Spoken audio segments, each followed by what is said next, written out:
Hey, community of grace, this is Gerard Laurie offering this week's pastor's note. I am standing here in front of the mall, just had a meeting actually, and was looking up at the mountains, what I call my mountains, and was really kind of awed by them. Whenever I think about the mountains, I think about God's creation. I think about the power, the majesty, the beauty of what God creates, and I am always inspired and awed by them.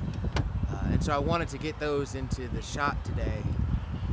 I also wanted to kind of get in the shot. Hey, Kendall, say hi to the people. Hi. There he is. Whenever I think about my kids in particular, whenever I think about really the first time I held them, and kind of the birthing process or pregnancy itself, awed again by that whole process and by what I believe God does in that process. I wanted to invite you.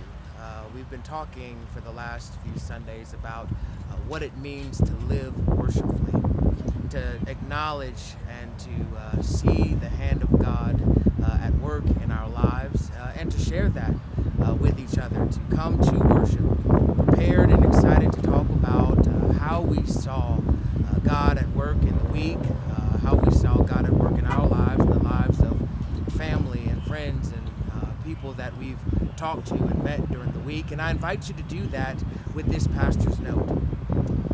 Respond. Tell me, where do you see God?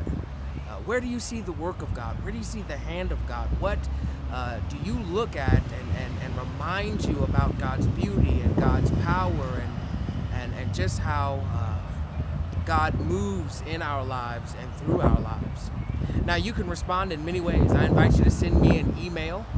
You can email me at gerard@cogpc.org. But I will also put this up on the COG Facebook page. And if you are on Facebook, look us up. It's, of course, Community of Grace, PC USA. We have two pages. I'll put this video up on both pages. And just comment below, where do you see God today? Or where did you see God yesterday? Or what do you see God doing that reminds you of just the beauty of God's creation and God's handiwork as that little head pops back into the video screen. So again, join me on this day in worship as we just admire and give thanks for all that God has done, all that God is doing, all that God will do. I am grateful to God for you and for this opportunity to share in worship during the week. May God bless you.